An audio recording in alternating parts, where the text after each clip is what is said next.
at 5 p.m. teleconference by Zoom. I have a lot of little things I want to go over before we get started with hearings. In order to enable municipal government to continue its important work during COVID-19 pandemic while assuring both city employees and citizens can satisfy CDC social distancing guidelines, the City of Springfield is providing public notice that it will conduct a public hearing utilizing remote technology. Copies of said petitions, texts, and maps may be requested by email or phone. Emails should be directed to the Office of Planning and Economic Development at AALLEN at springfieldcityhall.com or by calling 413-787-6020 to view, as it might be obvious, but to Channel 17 at Springfield Comcast Network or Focus Springfield Community TV website, http:// springfield.com/watch/government. Public comment will also be taken in two segments. The first public comment period will take place prior to the meeting discussion. The second public comment period will take place after the meeting. We remain open 24 hours after the meeting. To provide for public comment in writing, email Springfield Historic Commission or mail Springfield Historic Commission, 70 Tapley Street, Springfield, Mass.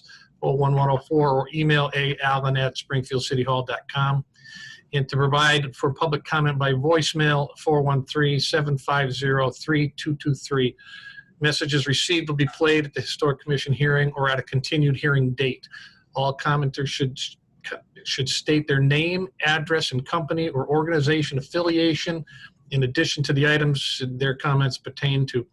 Voice messages received 24 hours before the hearing will be put into the public record or putting to the record during the public hearing, and comments after the meeting will be entered at the continued date for the hearing, June 18th, 2020. Voice messages are limited to 2 minutes. To request a reasonable accommodation or language service, please call 413-787-6020. A couple of other things I just want to touch on is that, you know, this is unusual for us, so we're going to read the the comment section is going to be, it's kind of going to carry on for a couple weeks. So every hearing today is going to be continued. So there won't be any votes on hearings today. Alvin, am I missing anything? No, that's pretty much it. So far, so good. I think that the petitioners, normally there's like a 10-minute time frame to present your petition. And then normally we would have questions and then a potential 5 minutes for rebuttal. I don't think we have to change anything for that this evening. But just bear with everybody and let's take our time and see how quickly we can get this done. Just make sure that you've said what you have to, and commissioners, just have your questions ready, and let's see if we can get this thing going. So the roll call, let me get the roll call. Commissioners Walsh, is Commissioner Nardi present? Present. Commissioner Belton? Not present. Commissioner Duquette? Not present. Commissioner McFarland? Present. Commissioner Rowe? Not present. Commissioner Finn? Present. Commissioner Kroll? Present. And Commissioner Schultz, not present. Okay, so the present commissioners are Walsh, Nardi, McFarland, Finn, and Kroll. As most of you know, we are a quorum of the commission, so at any given thing to pass needs 4. So we're 5, so at least we're good with that. I don't believe I have any minutes to look over, and we have no table items, so let's very carefully get right to the public hearings. 117, 119 Furglade. Is the petitioner on?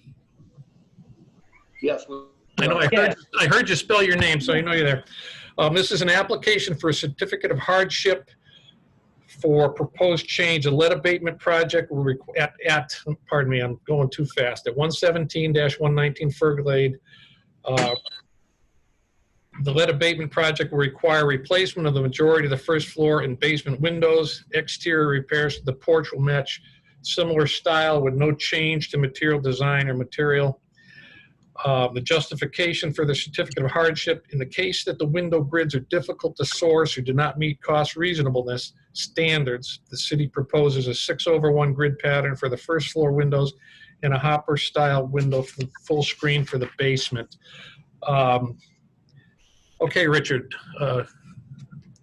tell us what your plan is. Richard, would you Well- would you like for me to go first to kind of highlight the application? Yes, that would be good. Okay. So this is Nigel Greaves. I'm Senior Program Manager for Healthy Homes and Lead Hazard Reduction, working with the Office of Housing for the City of Springfield. Richard and his family have applied for a lead hazard reduction program loan so that the city can assist with de-leading at the property, and the work to be done is related to that project. And the commission, in fact, had approved a previous project as a part of this program, and so commissioners may be familiar with some of what we need to accomplish. Primarily, the city is aiming to obtain a letter of full de-leading compliance for one of the units at Mr. DeLaw's home, and we've spoken with him as well as our rehab supervisor about the work that needs to be done there, and so we're prepared to step forward in support, and we understand that we need the commission's okay to do some of the work that's required. The windows seem to be the main piece that would require some feedback or approval from the commission, and so I've got a window sample here in the office that may be of interest to take a look at. I can, manipulate my phone camera angle to let you see that. And we're open to any other questions related to the project. Richard, if you'd like to weigh in, you're more than welcome to do so on your own behalf.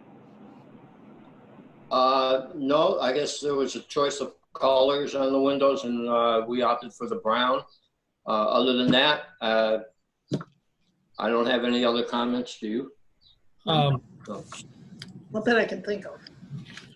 Nothing. Okay, Nigel, I have a notation here in one of the pages that was in the application. It says a certificate of appropriateness has already been obtained from the Springfield Historic Commission. I don't see a copy of what we had already approved. Is that something you can shed some light on? Maybe the person who did it. Do you know anything about that? You're asking me? I think he's asking you. Well, Just whoever, not sure. Are you asking me? Or? Okay. Nigel or Richard or Deborah? I had a certificate for work that we did a couple of years ago on the front porch, and no design changes were made, and we basically rebuilt the front porch from the ground up. But that's the only. Yeah, I actually have that here, Richard. Let me read what this says. This was in the packet. I just happened to notice what it says. It says all replacement windows to have simulated divided lights with grills on the exterior side of glass to comply with the Springfield Historic Commission requirements. A certificate of appropriateness has already been obtained from the Springfield Historic Commission. So have you gotten anything from us regarding windows? No, I have not gotten that. Yeah, I don't recall. Yet. I don't recall that language in particular. The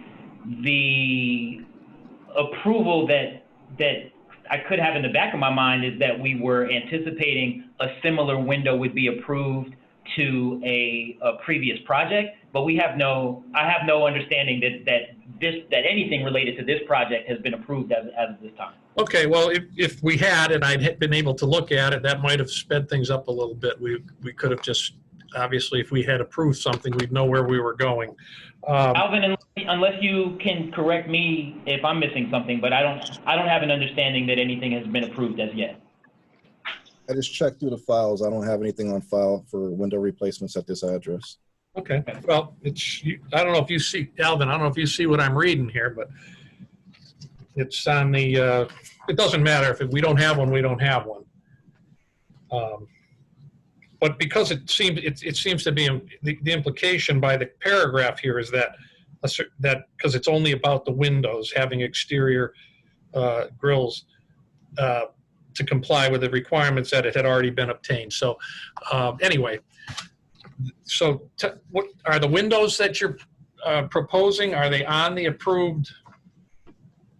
previously approved windows list? Or things that I'm not sure. Yeah. I'm asking this of anybody, Richard, Deborah, or Nigel, whoever can answer the question. Yes, I believe we have set a window that we used at a previous project that was approved at 15 Mountain View was the project that we previously gotten approved for, and so it's a similar window. Okay. Like I said, I do have a sample here in the office if you're interested in seeing it visually, and did submit as a part of my application on behalf of the owner a brochure for the product. Okay. What's the style? Because it might be in this paperwork. I'm just not seeing what this actual, manufacturer and model number and things like that. I think you see it. I think it says Radiance Plus Model R4600. Is that true? Okay. I just got to go a little farther into the paper. Oh, there it is. Just sorry, apologize. Just had to keep going. Okay. Alvin, this is where we need your help. Is that one of the approved windows where we'd only be? It's not. I don't believe so. Okay, where we'd be more concerned with color and mullions.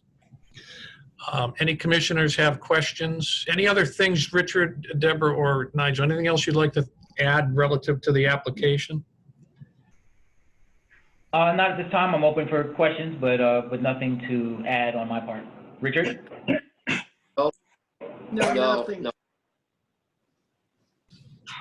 I'm looking at some of the manufacturer information online, and I just want to make sure everybody realizes that these are simulated lights. In other words, the muttons, the grills, as some people call them, are on the outside of the glass only. Okay. Mm-hmm. Yeah. Yeah, I'm not sure you can get the exact anymore. I don't know if they. You could have the milled. You could.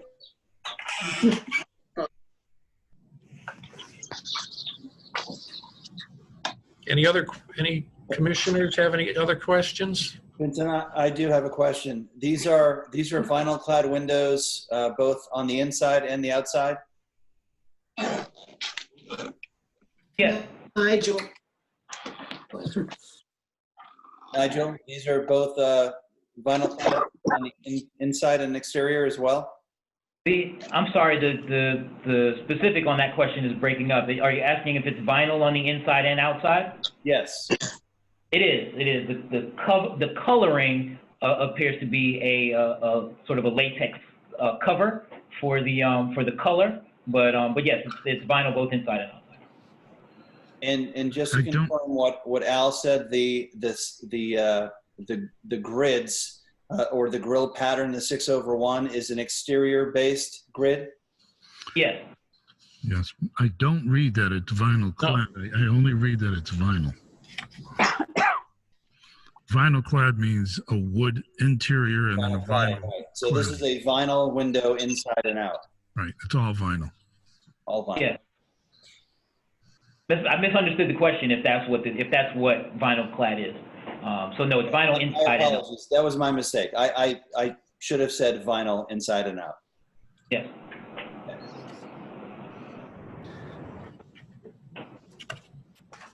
I have another question, Mr. Chairman. Go ahead, Commissioner. I don't see if a particular type of glass is checked off. There's several kinds, low E, blah, blah, blah. Some glass has a little more reflectivity to it. Do we know what type is being proposed? It's I have to be honest. I don't know all of the standards to the top of my mind, but there are standards that are required by HUD. HUD is the sponsor for this program, the financial sponsor for all the programs, okay, and so they do require a low E. Low E glass. Okay. Yeah, we'll mark that down. Okay, so a couple of my questions are, it doesn't appear that the window in general would be one of the accepted models. Have you looked at the ones that I know you did cite a different property. It appears that the simulated lights are not affixed to the outside. Have you looked into what it would take to do that? For the sample I have, they are affixed to the outside. I'll give you the opportunity. Okay, well, that's important that the actual window will have them on the outside. So this is the sample here. You can see the colored side of this. This is Yep. a very brown that I'm looking at. If you're not able to see Oh, we can see. That's good. here, and the white side is, as we look here, you can see the lock on the interior. Some of the specifics related to the window here. But I will try to show. I'll try to show the grids are on the exterior by, I don't know, the screen is here, and it's a little difficult to show the depth. It's a little difficult to show the depth of this, but the grid patterns are on the exterior of the window, just beyond this screen. My fingernail is sort of catching. So I'm not sure if that's apparent, if that's visible over the Zoom here, but the grid lights are on the outside. Okay. All right. Thank you, Nigel. Are there any other questions for the petitioners? Nigel, Richard, Deborah, I have one more question. You say that you're going to require the replacement of the majority of the first floor and basement windows. The other windows, what are they of? I assumed it was going to be all the first floor. I assumed it was going to be all the first floor and basement windows. We'll be replacing all the first floor windows to bring that unit into compliance, in addition to the basement, which is considered a common area. Okay, I ask only because the application states the majority of first floor and basement windows, so I didn't know if there were any that were left untouched. Richard, correct me if I'm wrong. I did this in consultation with our rehab supervisor, who unfortunately is on vacation. Good for him. But Richard, just let me know if there are there any windows that have already been replaced on the first floor or in the basement? Is that perhaps the reason why we framed it that way? Perhaps, but there was one small basement bathroom window that had been replaced, but they said they were going to go ahead and replace that one anyways as well. Even though that is a newer window, they said that they would. My understanding when I spoke with Robin, he said that they would replace that one as well. So everything would match. I would go with what Robin suggested to you at the time. So if that needs to be clarified, we could do so. But our intention is to bring the entire first floor unit into compliance, and that looks like it'll require all of the windows to be replaced, and so that's our intention. Okay. Any other? I was going to say, I believe it's 13 windows on the first floor. Okay. Thank you. All right. Any other questions from commissioners? Okay. What normally would be a public comment that I've already instructed on what to how to forward any public commentary to the commission. The hearing is going to be continued until the 18th. At which point we will review the commentary and make a motion to accept or reject, or if we need clarification. So expect that decision. Obviously, the decision won't be made tonight. It will be made in about 2 weeks. Alvin, did I leave anything out of that? Nope, sounds good. Okay, just trying to check. So if you're all set, Richard and Deborah, we're going to move on. We'll just get whatever public comment we can. We'll put that together. We'll review it, and we will put it on the agenda in the next meeting. Very good. So that'll be a Zoom as well. On the 18th, that'll be a Zoom meeting as well. I expect so, yes. Okay. No, I'm just clarifying. That's all. No. That's good. Then yeah, good. No, so So I'll see you on the 18th then. Okay, thank you very much. And Alvin, if there's anything that's necessary between now and then, I know that you'll be in touch with us and let us know. Will do. Thank you all. Appreciate it. Thank you, Nigel. All right, next we have 54 Randolph. Yes. Petitioners are here. Okay. Yes, I am. Lydia, I see you. Thank you. Yes. It's an application for a certificate of hardship, 54 Randolph Street, Springfield, to install a fence.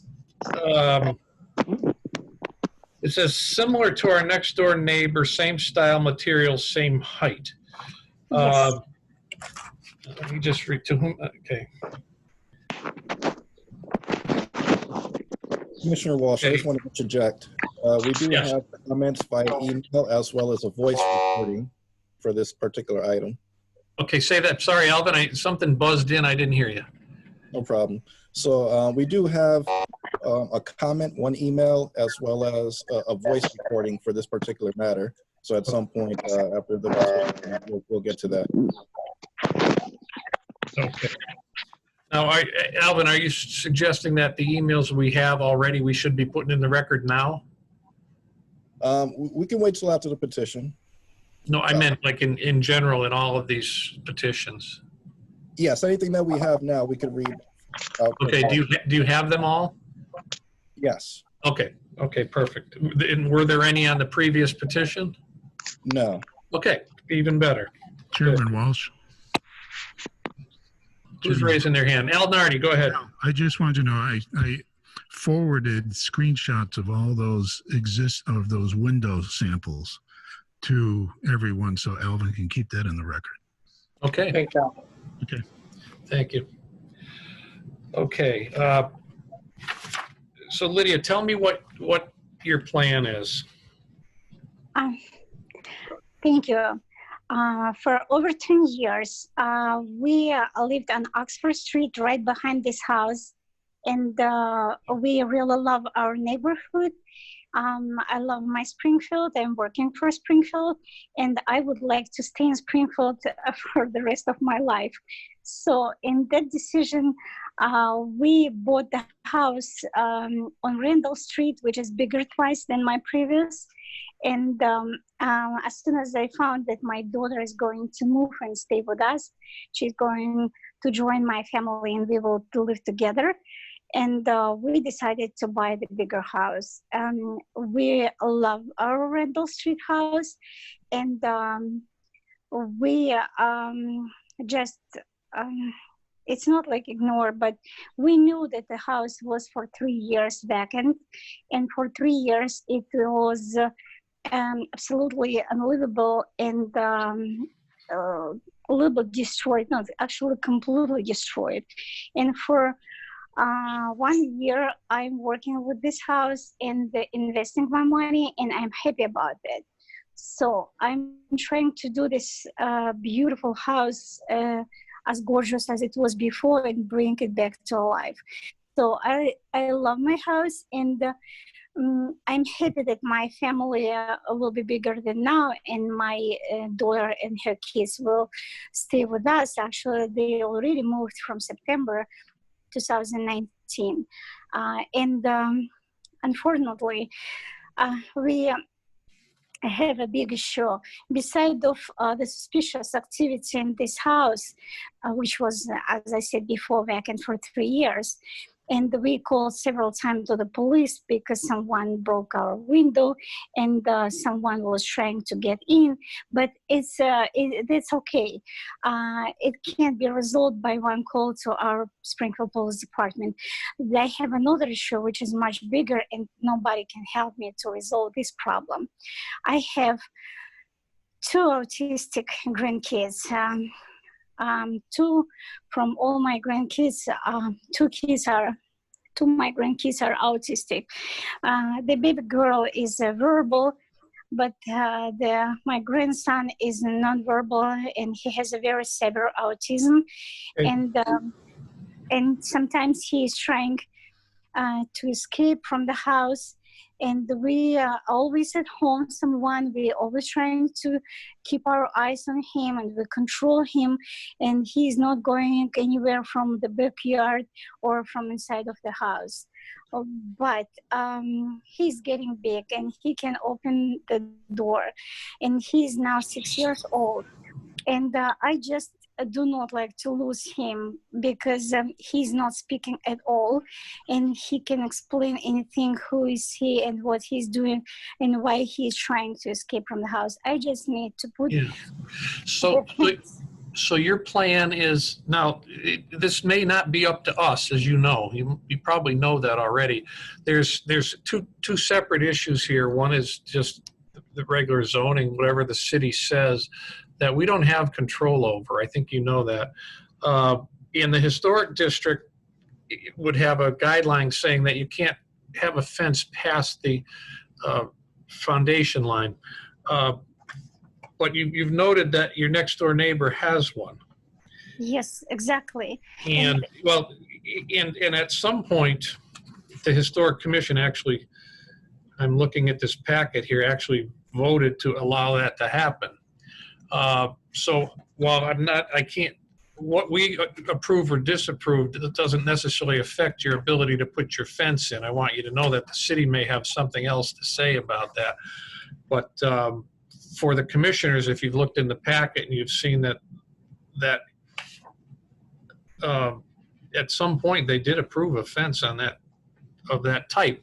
And your whole point is you would like to duplicate the fence next door. Absolutely. Nothing changed, nothing different, nothing bigger or different color, or it will be very transparent and will be exactly the same. Okay. If you let me do that. And I just want to keep my baby safe. Yeah. That's it. Okay. Is there anything else you'd like to add, Lydia? I'll be happy to stay in this house and make our city proud of this house. Okay. I do not like to sell it because I really happy about my neighborhood. I'm lucky to have my next door neighbors. I was lucky to be a neighbor on Oxford Street with Pat Markey, and all my family are happy to stay in for a spot. Just let me do that, and I will do my best to. Well, you know, it's like I said, I can't say for sure. We have to hear what you, let me just throw it to the commissioners now. Are there any commissioners that have any questions for Lydia? I would like to lose my baby. I have a question for Lydia. Please. Lydia, it's Walter Kroll. How are you? So it looks like your neighbor has black wrought iron fencing. Yes. If that was allowed, that's something that you already would be able to afford to put up? I'll do everything what commission will tell me. About the color, about the height, about the style. I'll follow all instruction. Okay. Great. Thank you. That's all I had. Else? Any other questions for Lydia? Okay, just so you'll know, again, Lydia, right now that since we're not having, do you have any, Alvin, do you have any, you said you have a recording and a email to put in the record? Yes, before I get to those, I just want to make a statement that the fence next door, that was approved, I can't remember the exact date, but it was approved back in the 90s. The zoning ordinance has been modified within the last 10 years, which is the reason why she can't have the fence for her front foundation line without a zoning variance. Oh, okay. I knew that it wasn't allowed. I just didn't know. This was actually 1986. Or 1986, wow, okay. Yeah. Gentlemen, I would like to inform you that my house has a white wood trim everywhere, and I have to paint it as soon as possible because the paint peeled already. But because of COVID-19, the general contractor stopped to work, and I cannot push them to paint my house till everything will be like more understandable to work or not to work with painting of my house. As you can see, we already have rails on the balcony, but every trim which we have around need to be painted. I would like to paint, but the team who painting house, they said. Yeah, but that's, I'm, Yeah, it's just, it's not about the fence. It's about how I'm going to. right. And I apologize profusely for this, Lee, but we have to deal with the application Oh, that's I'm sorry. in front of us. Well, I understand and appreciate that you really want to make this house really shine in the area. We believe that. That might not have any particular bearing, but what we're here for tonight is just for the fence. Okay. Although I do appreciate the other input that you've given us. Al has shared his screen and showed us a little bit of what the neighbor's fence looks like. Yes. So that's what you're suggesting that you'd want to put around your property. Exactly the same if possible. Okay. Alvin, do you want to add your the email in the recording to the record, please? Okay, so I have an email from Mr. Bill Malloy, 223 Forest Park Avenue. He states, please do not approve a request for front yard fencing for this house. The fence next door to the west was installed before the historic district was established. Front yard fencing breaks up the view for the streetscape. There is little front yard fencing in the historic district. Please preserve that respectfully. Okay. And then I'll try to play the audio recording for you guys. Give me just a moment. Okay, Al, if Yes. you could take that picture out, please.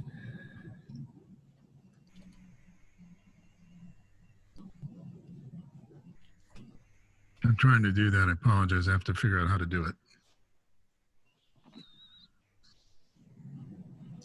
I think it's the same button you shared it with. It should just say, Yeah, but it's not coming up. okay. If I have to exit, I'll exit. No, let's keep moving. Okay. Okay, here's the audio recording. I'll play that for you. Thank you.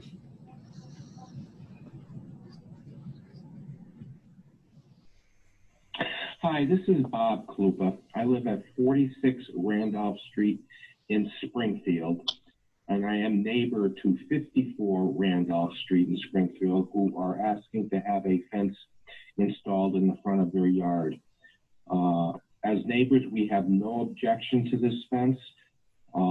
We've been told that it is going to look similar to our fence, which is, I guess, imitation wrought iron fence that dates back to the historical area, early United States in places like Harvard and Yale, etc. These people took over that house that was completely destroyed by the previous owners in vandalism, and they put too many hours of fixing and replacing and new plumbing because the copper was stolen, and new electrical because the copper was stolen, and new heating system because it was destroyed, kitchen cabinets and walls destroyed, not just painted over or graffitied. They were actually destroyed and had to be removed. They are looking for the fence because they have found, and you know, that they have found people sleeping on their front porch, which isn't right in any neighborhood, but it happens. And if this is something that makes them feel safe and it doesn't distract from the house and the neighborhood, I have no objections whatsoever. They are good people. We've gotten to know them over the last year and a half or so while they've been fixing this place. So to see the gentleman walk over nice and clean and orderly and then leaving completely covered in white sheetrock dust is crazy. Carrying, you know, all kinds of tools and things. They've had tools stolen when they were there overnight. So now they have someone staying there overnight so that nothing gets stolen. But it's been a problem. And with that, I think my 2 minutes is up. So thank you much. Bye-bye. Okay, you guys can hear that okay? Sure. Okay. And just for those who might want to know, just to reiterate that the public comment in writing by mail to Springfield Historic Commission, 70 Tapley Street, Springfield, 01104, or email allen@springfieldcityhall.com, or voicemail 413-750-3223. Any other comments regarding this petition? So the petition will be continued till the 18th, and we will get all the public comments together, and we will review and continue at that time. Okay, thank you.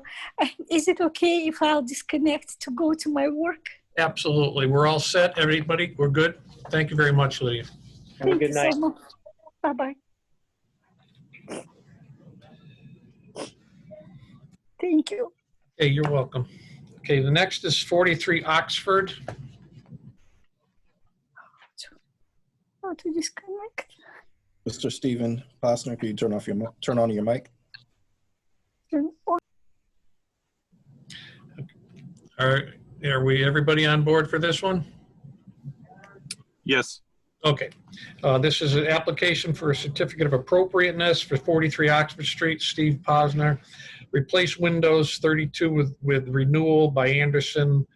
I'm not sure what that word says. All grills will be same as existing.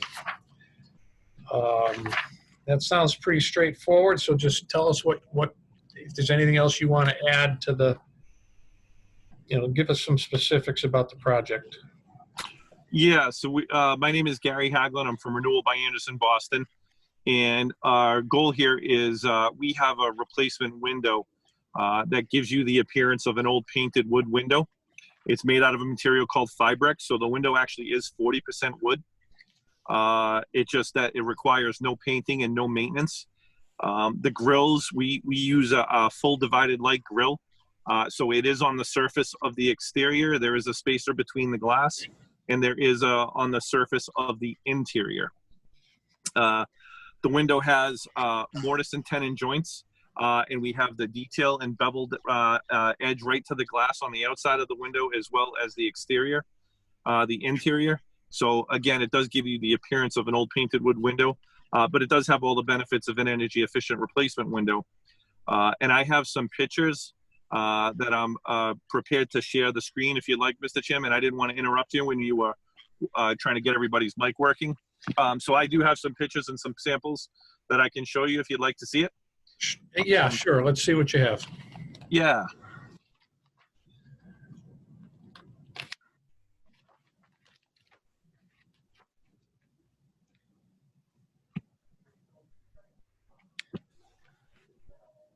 That's a great picture, but go ahead. Yeah, thank you very much. So, what we do here is, if you look, that's our replacement window right there inside the opening. So this window just happens to be white. So we do have it does look like a traditional double hung. I'm going to expand the screen. I'm not sure if you can see that. Yep. Yeah, so there's it doesn't give the appearance of a vinyl window. There's very minimal to no glass loss. So that's kind of up close there. This is a house that was in the Plymouth area that was in a historic. If you look at the top, those are the existing old white windows up at the top. And if you look at the bottom, those are my windows. Those are the Renewal by Anderson replacement windows. Mm-hmm. They did put a screen on it. So if I didn't label those windows, it gives you a very good view of how similar we are to the existing wood and how we're going to match it. Okay. Yeah, the next picture is a house that's in the historic. It's a historic home in Mansfield, and those are up on the second floor. So what we do is we oversize the spacer, the grill on the exterior a little bit. So it kind of gives you the appearance of that old painted wood window. And this is a farmhouse that's also in a historic area. And this is the grills just on the top sash only. And then lastly, this is the interior view. I know you folks aren't too, right here. This is what I did here was, this is the color that that I believe we chose, or it's a very similar color to the location at 43 Posner. They have a very similar home. It's a Tudor style home. These are a different style window, obviously. but you can see up top where our windows are up top, and then the existing old wood windows were down the bottom. This customer did decide to change the grille color on the interior, as you can see. But this is the dark color, and this is also the FDL diamond grille, you know, that's that we can do. So it does give you the appearance of the painted wood window and all the benefits kind of, again, the energy efficient replacement window. Okay. Well, thank you very much for that.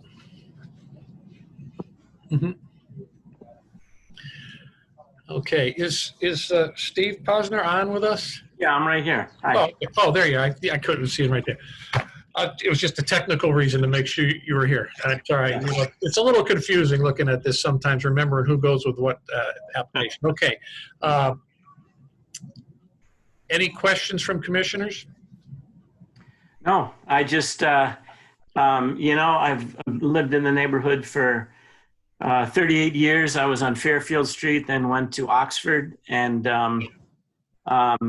you know, the windows for a long time, and because you can't really get you just can't buy the screens anymore, and yeah, and the ropes are always broken, and it's just and the wind goes through, and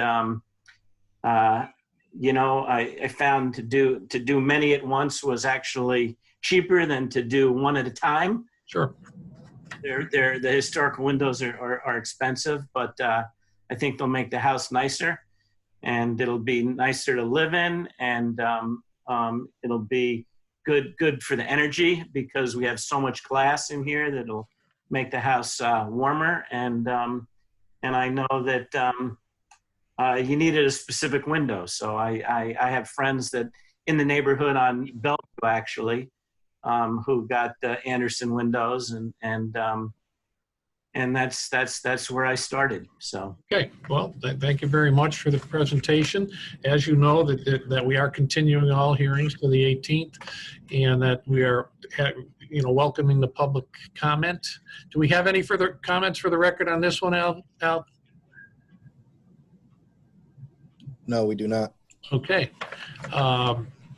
If there's no questions and nothing else to add, I'll continue this hearing to the 18th, and we will review public commentary prior to and during that meeting, and we'll we'll vote on it then. Thank you. Okay, thank you, Mr. Post. Thank you very much. Thank you, gentlemen. Ladies. All right, we're gonna get off the call, I guess, because. No, you're welcome to stay, but whatever. Okay, thanks again. Okay, thank you. Okay, next is 95 Westminster. It says it's an application for a certificate of hardship. The chimney on the property collapsed and was removed. Because we replaced the heating units to high efficiency furnaces, the chimney is no longer needed. So the petition is, okay, hold on. The petition is to just not have a chimney? Yes, well, not exactly. There is an existing chimney already, but there were two chimneys almost side by side, and one collapsed into the attic of the unit, and we just didn't replace it. When we did the new roof, we just closed that one, and the existing chimney is still up, and we did switch to high efficiency. Both chimneys are not being used, but we did finish we did repair the one that's left. Okay, so I apologize for not being clear on the petition. The petition is to do what? The petition is so that we don't have to, a hardship, because we don't want to have to put the other chimney back up. Okay, perfect. I just wanted the clarification. So the chimney was damaged, collapsed, and you don't want to have to replace it. Okay, all right, that's clear enough. Is there anything else you'd like to add? That's pretty straightforward, I think. The only thing I would add is that we've already spent over $80,000 in the house, and putting that chimney up would be a major thing to do again, because we took the chimney out all the way to the first floor. Okay, okay. Any commissioners have questions? Commissioner Nardi? Now, so the chimney that collapsed, I think I heard you say that you capped it off below the roof? Correct. All right, and then the one that's still up there that's not being used, that's capped off so we don't have animals coming in and stuff?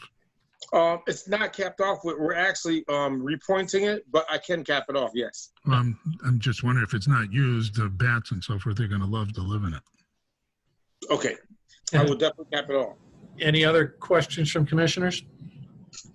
I had a quick question. Where's the existing roof? Because it's you can't really see much from the street.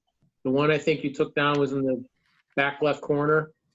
I'm Correct. assuming that's the one. That was the first one you took down. Where's the one that's left? The one that's left up, you can barely see it from the street, but it still is visible.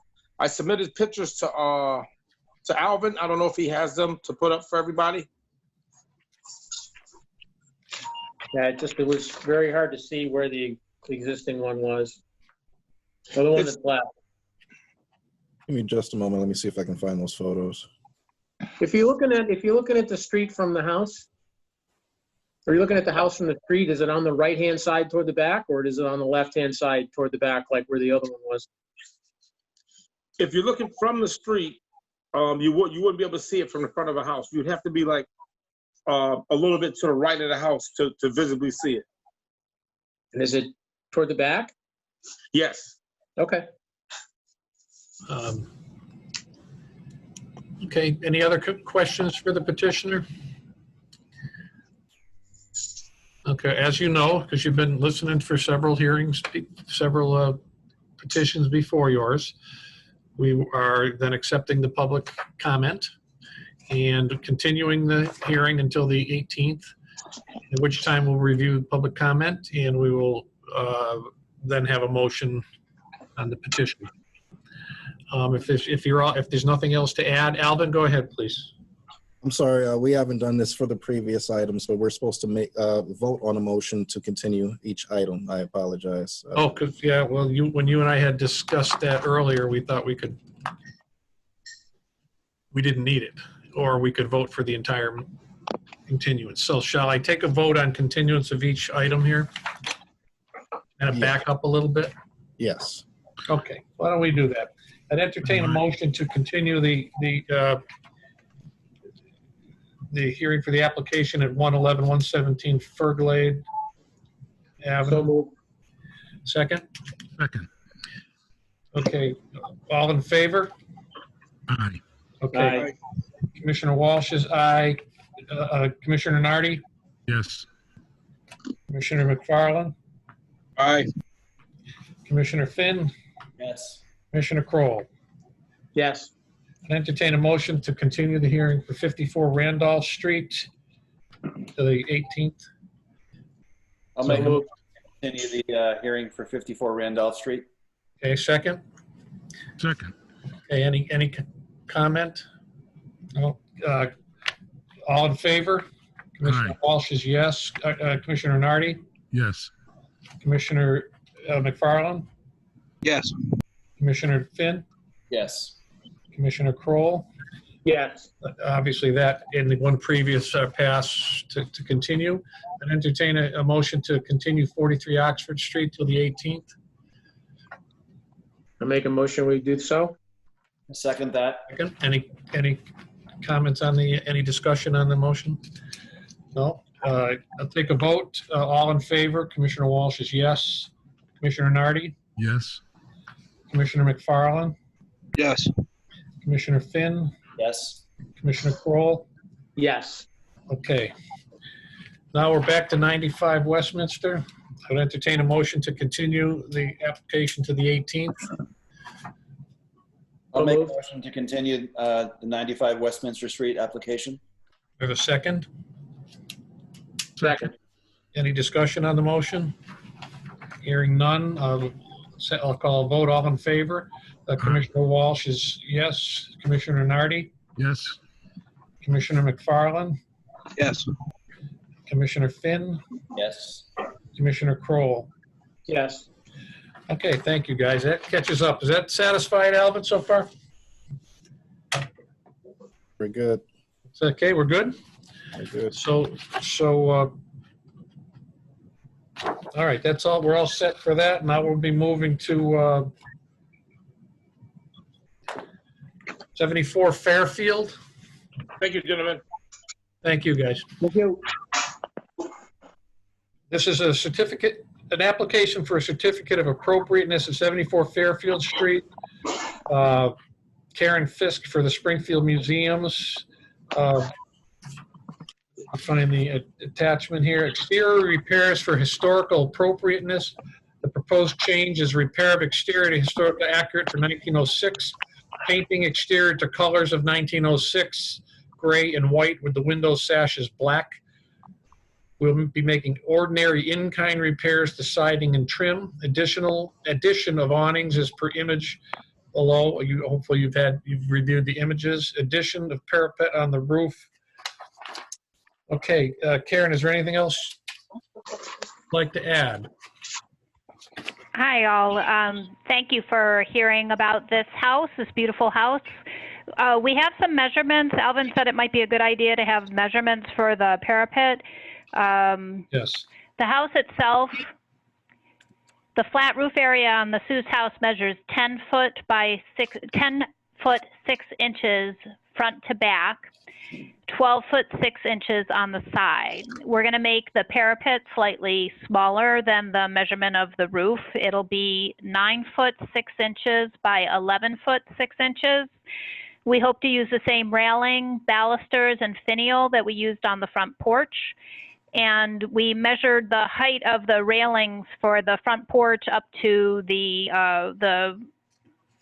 roof on top of the porch, and they're slightly smaller. It goes from 32 inches tall to 30 inches tall. So we imagine that the parapet will be between 24 and 26 inches tall. Okay. Anything else you'd like to add? Just that we're excited about bringing the house back to the way it looked when Dr. Seuss used to live there. I'm going to say this must be the Seuss house. That's right. Did any commissioners have questions for Karen? I do have a question.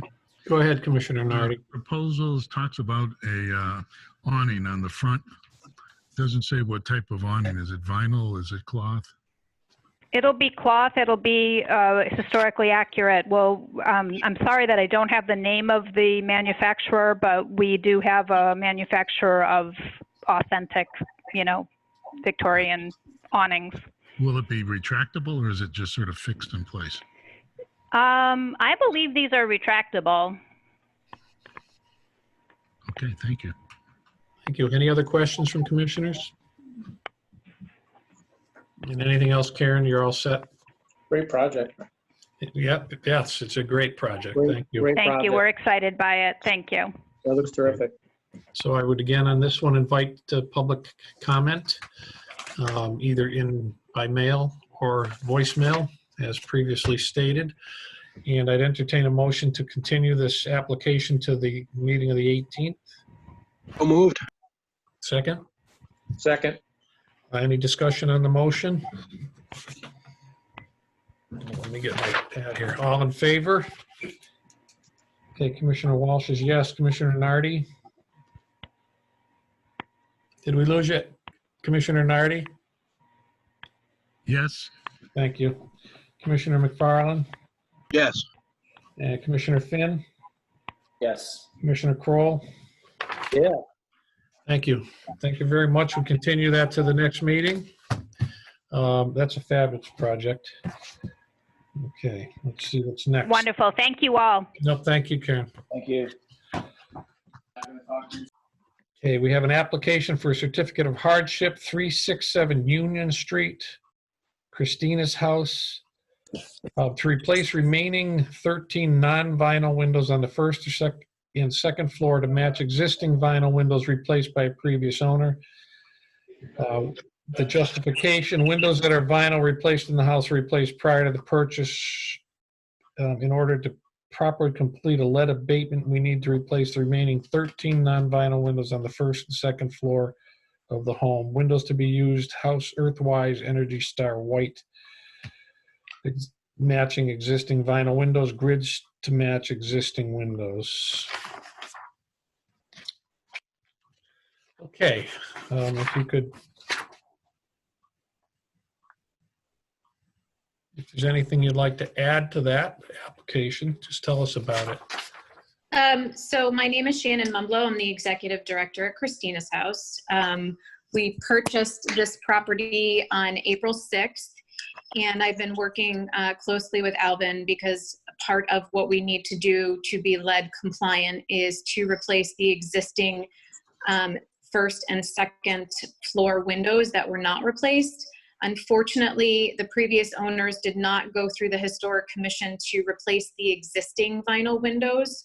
So as you can see from the pictures, everything has kind of been replaced with those white vinyl. So we just do not have it in our funds to replace all of the windows to match what the Historic Commission would consider in compliance.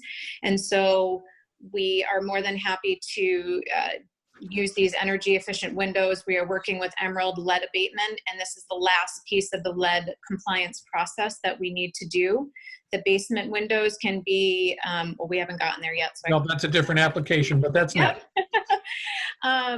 So these are energy efficient windows. The grids can be on the exterior. We've already confirmed that it's they are available in multiple colors. However, to match the existing vinyl windows, we would need to replace them in that white color. And this is, like I said, the final piece of the lead compliance that we need to finish. And then we would be able to open our doors to new families for our program. And we have many applications. So our hope is to be open by August and complete this project.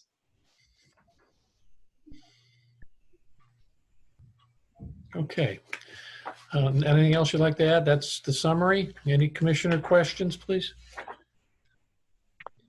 Ms. Mumblow, you mentioned that the existing windows had exterior mounted grills. Is that correct? The existing windows do not. What they replace them with are interior panel grids. Okay. So we are happy to replace the final windows with exterior grids to be compliant with Historic Commission. It's not going to match what's there for the rest of the windows. Understood. Understood. Okay. Thank you very much. You're welcome. Any other commissioner questions? I had a question. Yes. Go ahead, Walter. Would there be a way to, if, I'm not sure how many existing versus replacement, I think you have 13 on here. If there was a way to have the new windows be a dark color, would there be a way for you to just paint the existing colors to match? Well, like I said, the existing windows are vinyl, and I unfortunately, I don't have a representative here with me, and I'm not a contractor, so I'm not sure how easy or not it is to paint vinyl. From my own experience in my own home, it peels and chips pretty easily. I mean, if we could find a way to paint them, we would. But as you can see from the pictures, I've looked at the historical pictures of 367 Union, and yes, they were a dark color. But I feel like it's not a very feasible long-term solution. If we could, we would. Mm-hmm. Okay.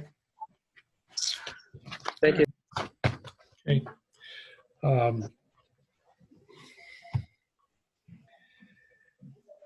I'm sorry, I'm just reading some of this, so I'm going to take a second to read.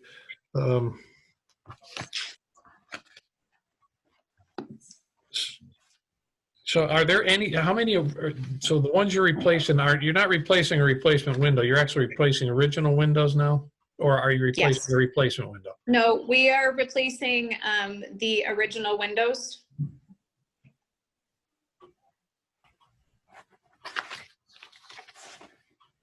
The vinyl windows that were replaced were done, I believe, and Alvin and I looked back around 2016. And I was able to get in touch with the previous owner, and he admittedly said he did not go through the Historic Commission because he didn't think that he needed to at that point in time. So here we are. Here we are. Okay, if you're all set and there's no further questions, we just have to, put it out for public comment. And I am going to actually read that again, what they have to do to comment. I wanted to make sure it's out sufficiently, out to the public that, if you'd like to comment on this application for certificate of hardship at 367 Union Street, again, in writing to Springfield Historic Commission, 70 Tapley Street, Springfield, 01104, or email Allen, AALLEN, at springfieldcityhall.com, or public comment by voicemail, 413-750-3223. Alvin, do you have any to add to the record on this application? Nothing to add. Okay, then I would entertain a motion to move this, to continue this application to the meeting on the 18th. So moved. Second? Second that. Any comment? Any discussion on the motion? No, I would call a vote. Commissioner Walsh votes yes. Commissioner Nardi? Yes. Commissioner McFarland? Yes. Commissioner Finn? Yes. And Commissioner Kroll? Yes. Okay, let's move to the next. There's another application. This is the same, to replace 12 basement windows with Earthwise Energy Star bronze exterior double hung windows, grids to match existing windows. So tell us now, but these are going to be a bronze exterior. What's a double hung in the basement? Is that? That was just me being non-contractor experienced. So basically, we're just replacing the existing windows with, as you can see in the pictures, I tried to put together a good presentation of what the current windows look like. We would just be purchasing the same grid style, the bronze finish, and the same Earthwise windows to just finish the basement. Yeah, I see some of them are double hungs, but some of them are not. Yeah, so the ones that aren't, we would just replace them as they appear. And I was, Emerald Lead Abatement confirmed with me that they would be exact, so. Okay.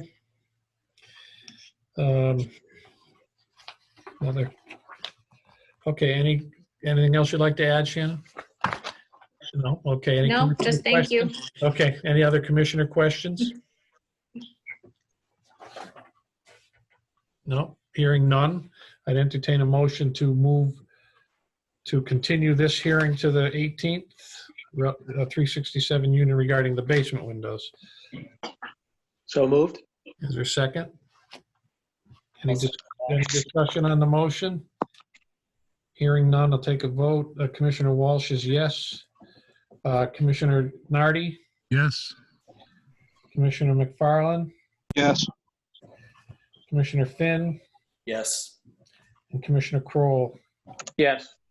Okay, thank you very much. So we'll move that on as well and invite the public comment. And thank you very much, Shannon. Thank you, everyone. Have a good night. Thank you. You too. Okay. This is East Side Pine Street. Application for certificate of appropriateness, new construction of a single-family 3-bedroom home. And the construction plans are attached. And who's speaking for this one? Chris Russell is speaking for this one, representing Develop Springfield, the owner of the property. Yeah, go for it. Well, I guess just to clarify, since I wasn't able to connect via the screen, everybody has the set of plans in front of them, the construction plans. Yes, I do. Okay, thank you. And we had also asked some we had also answered some advanced questions, but if you would refer to plan page A10, which shows the elevations of the house. I guess we could start there. Okay, I've got that. Yep. I know the one thing that our designer did miss would be divided light windows, so I'll bring that to your attention first, that we are willing to adopt the change to the plan to do a 6/6 divided light window throughout the house if the commission feels that's appropriate. This house meets the new city stretch code standards for energy efficiency and is very similar to the homes that were built, for instance, on Central Street. We acquired a grant through the city of Springfield to help us construct this home on a vacant lot that's been sitting idle for many years, and we feel it fits in appropriately with the neighborhood. Okay. And I'm really here to answer any questions for the commission as far as the nature of the construction. Well, this is a little, there's a lot of paper on this one, so it's gonna, now there's, I'm looking at pictures of the lot, and then, oh, I see what that is, okay. Now there's pictures of a couple of, these are a couple nearby houses. I'm not quite sure why they're there.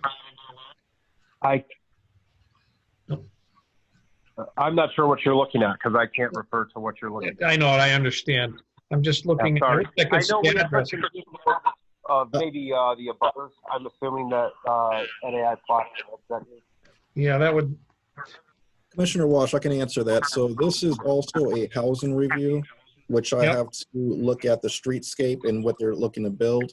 I told the petitioners that they need to come before the historical commission, but I have to take pictures of all the surrounding structures to get an idea of what the streetscape looks like and what they're looking to put there. Okay. So it's a little bit varied there because this one house is pretty small and then this yellow house is really big.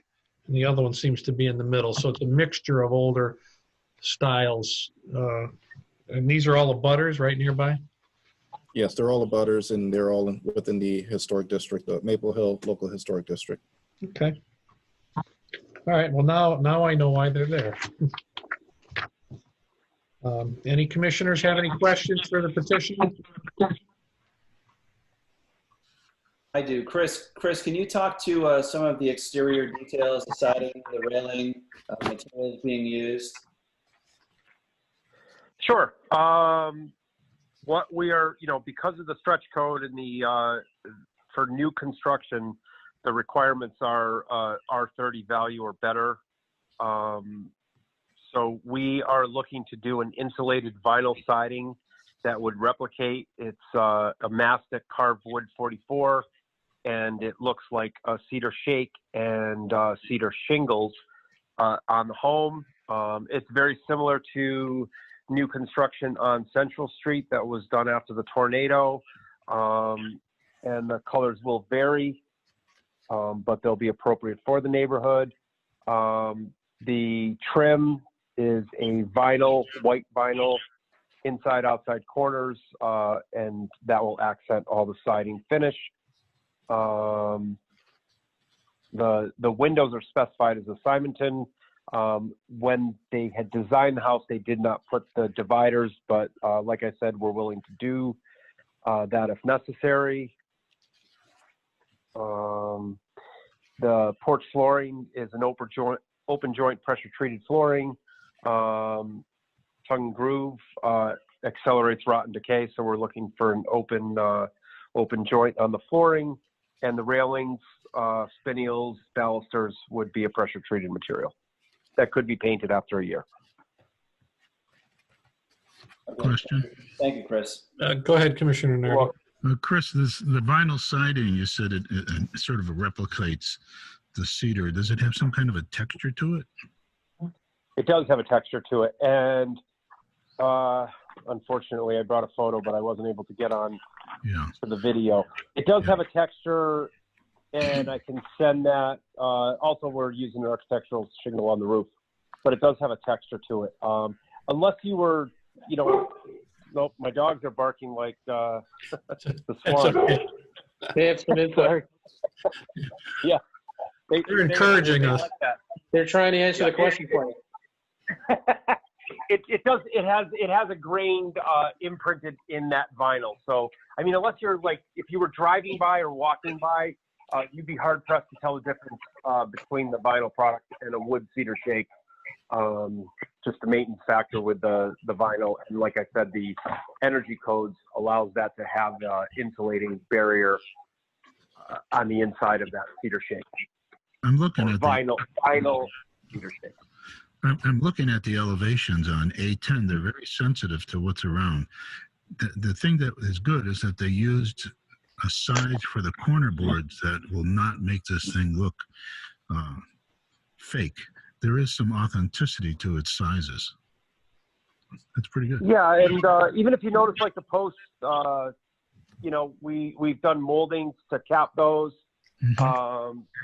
So I mean, we've tried to find a balance with the new energy codes in the city of Springfield for new home construction, as well as, you know, honoring the history of the homes in that neighborhood. So I think we found a balance, and I hope that you folks do too. Yeah, I'm guessing that the energy code thing is driving your budget crazy. It certainly is.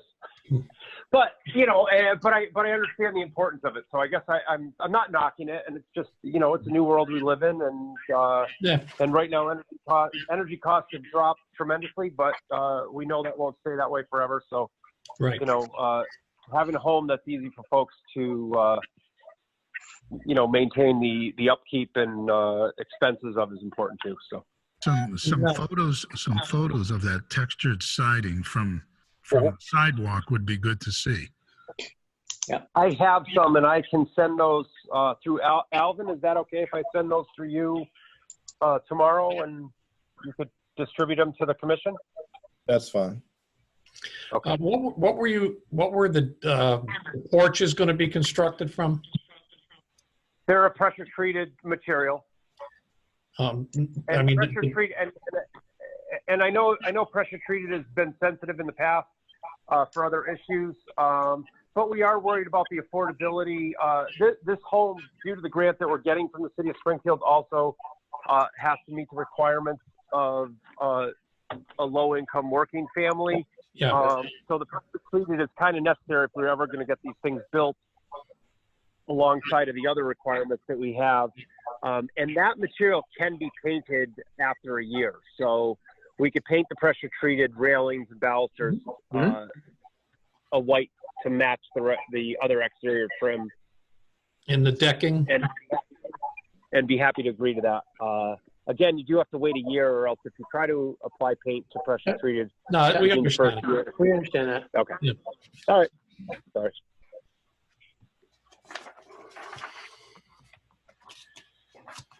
Any other questions from commissioners?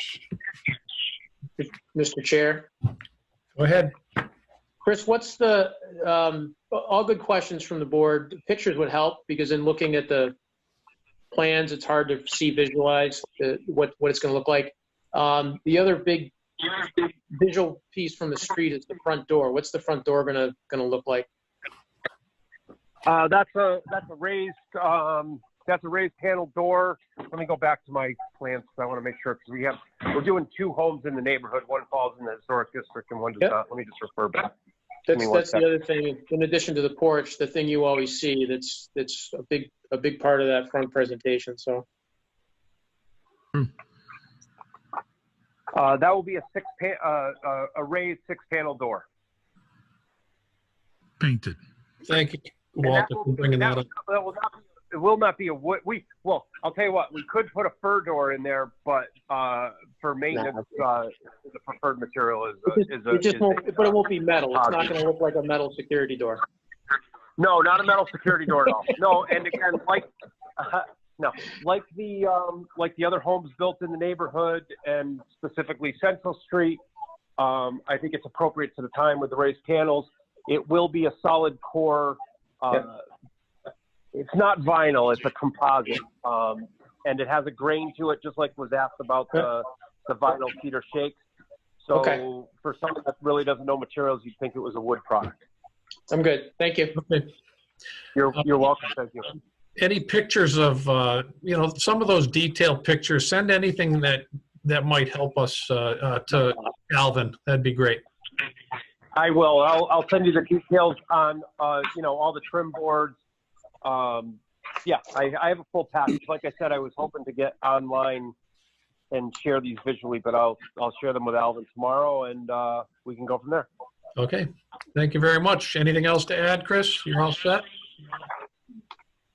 I'm all set. Thank you. Unless there are other questions. Any commissioner questions? I'd entertain a motion to continue this application till the meeting on the 18th. So moved. Okay, we have a second. Any any discussion on the motion? Sorry, I'm stumbling here. Anyway, we'll take a vote. Commissioner Walsh says yes. Commissioner Nardi? Yes. Commissioner McFarland? Yes. Commissioner Finn? Yes. And Commissioner Kroll? Yes. Okay, that passes. Will we continue that to the next meeting? Okay, thanks, guys. All right. Thank you, everyone. Thanks, Chris. Bye-bye. Okay, let's see what we have here. Hold on. We have, okay, this is the,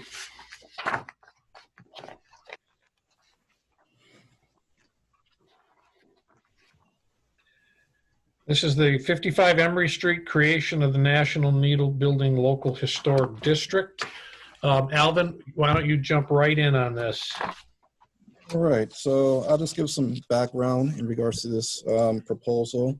So back December 5th of 2019, the owner of the structure came before you guys for a waiver of the 9-month demo delay to take this building down, and you guys voted unanimously to deny the waiver. So therefore, they have they're under a 9-month time frame of the demo delay, and I believe that expires September 5th of 2020. Within that time frame, there's been this procedure to move forward with a preliminary report to create a new district. This report was put together January of 2020. It was put together by the Springfield Preservation Trust. I put the finishing touches of putting the photos and maps, as well as creating an ordinance for the new district.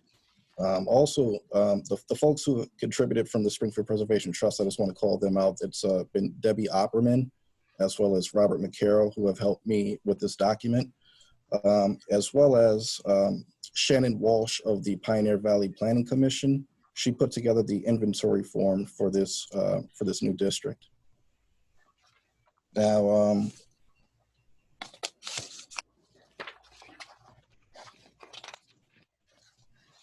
just read out the significance of the structure. If you would, be great. Yes. The National Needle Company was founded in 1873, and by 1879 produced 6 million needles a year, both for machine and hand sewing. It became the largest needle maker in the world. In 1886, the local firm of Richmond and Seabury designed the Romanesque Revival Factory building. Circa 1907, an addition was made on Boylston Street circa 1916. The widening of Fulton Street, now East Columbus Avenue, necessitated the removal of a portion of the building. After World War II, a 4th floor was added to the building, and another addition was made along East Columbus Avenue. So just so you guys understand the boundaries of the district, it's located, its address is 55 Emory Street, but it also has frontage on East Columbus Avenue, as well as Boylston Street. And this building is located right behind, if you know the Republican building, it's just behind that. Now, this document has been submitted to the Mass Historical Commission, as well as the Springfield Planning Board. That was done, I want to say, in March. And so we've gone past the 60-day review period. So both committees have acknowledged acceptance of the document. However, Usually, we usually get a recommendation from Mass Historical Commission, but the issue with obtaining a recommendation from them is that they have been, due to the issues of the coronavirus, they've been unable to meet. So we have not obtained a recommendation from them. However, they have acknowledged receipt of the document. And, regardless of them making a recommendation, you guys still have the ability to move forward, to move this document to the next phase, which will be sending a final report to the City Council. And that, just correct me if I'm wrong, but that's not subject to public comment. It is. It is. It is. I thought because this was that. Okay, that would come later. So this is a true public hearing item. So anyone can weigh in for or against. And we do have I have 11 letters of support for this particular item. At least. Okay, then what all we can do is I can just ask for a motion to continue this till the 18th. But I do want you to, if you want to throw those 11 into the record tonight, that would be fine. Yes, I'm not going to read them all. I'll read the letter that I have from the Springfield Preservation Trust. The others, I'll just acknowledge, the sender and their address. Oh, okay, that'd be good. I mean, I think we've all gotten copies of them already, haven't we? Or I have, anyways. Yeah. Yes, you've all received them, so I just okay. Just so do what you need to do for the record. Okay, so from Debbie Opperman on behalf of the Springfield Preservation Trust to the Springfield Historical Commission, the Springfield Preservation Trust urges your support for the creation of a single building historic district at 55 Emory Street, the site of the former National Needle Building. The building is both architecturally and historically significant, as evidenced in the research provided in the preliminary report dated January 2020. And the inventory form also dated January 2020. Compiled by the Historic Preservation Planner at the Pioneer Valley Planning Commission, a local historic district designation will recognize and confirm the building's contribution to the cultural fabric of the city and help protect it from unregulated and insensitive change through local review processes. We appreciate your efforts in protecting and preserving a piece of Springfield's heritage. Okay, and again, that's from the Springfield Preservation Trust. I have other letters, and I'll just state, and these are all in support of this, moving the document forward to the City Council. So this is from Mr. Bill Malloy of 223 Forest Park Avenue. He is in favor. Let's see. Marion Kramer doesn't give an address, but they're also in support. Jill Tedeschi of East Long Meadow, she is in support.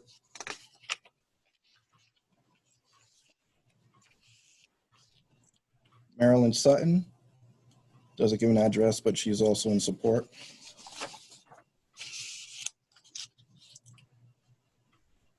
Miss Kathy Tobin Martin of 265 Springfield Street, she is in support.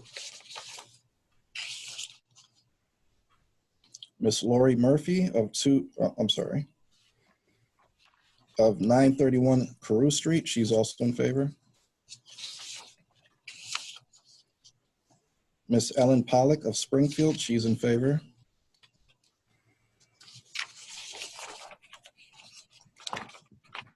Miss Patricia McKay of 131 Harvard Street, she is in favor.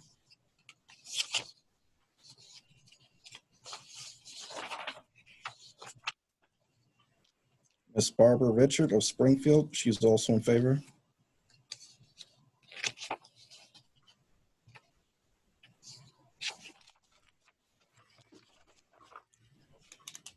And then the last letter from Jim Boone of 97 Florida Street, he is also in favor. Okay, thank you. So this is about actually sending it to the City Council. It's not for sending it to for another review. because I hadn't reviewed that like I should have. So this one obviously needs public commentary. So I will again invite anybody who would like to comment, and I'm going to read it again just so I make sure I've entered this enough in this, because we're on the air somewhere, just to make sure everybody knows that if you want to write in writing, send your public comment on this matter to the Springfield Historic Commission, 70 Tapley Street, Springfield, Mass. 01104, or email Allen, AALLEN, at springfieldcityhall.com. And to provide public comment by voicemail, it is 413-750-3223. Is there anything else you'd like to add, Alvin, that we have to know right now? Nope, that's it. Again, this is for a vote to, well, again, we'll be at the next subsequent meeting that you guys will make a vote whether to send this to the city council. Okay, and I'll entertain a motion to continue that. So moved. So moved. Second? I didn't hear a second. Try again. Second? Any discussion on that motion? Okay, I'll call a vote. Commissioner Walsh in favor. Commissioner Nardi? Yes. Commissioner McFarland? Yes. Commissioner Finn? Yes. Commissioner Kroll? Yes. Yes, so we'll move that forward. We'll continue that to the next meeting regarding the National Needle Building Local Historic District. Okay. That takes care of public hearings, preservation, historic, nothing, other matters, certified local government, community outreach, outdoor mechanical equipment guidelines, and stop work orders to be resolved. Are there any issues in those 4 items that we have to discuss tonight? Well, we'll take it up at a later time. Okay, anybody have any questions? Is there any public on for public speak out?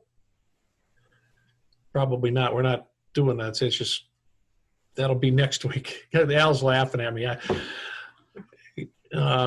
Any questions or comments from anybody before I ask for a motion to adjourn? Speak out if you need to speak out. Say that again? I'll speak out if you need to speak out. Oh, no, I'm good. I'm good. No questions, no comments. I'll entertain a motion to adjourn. Make a motion to adjourn. A second? I second it. And I'll just take a voice vote on that. All in favor? Aye. Aye. Aye. Any opposed? All right, we're adjourned. Thank you, guys. Thank you, everyone. Have a good Thank night. you. Good night. All right, good night. Good night. Bye, Uncle Al.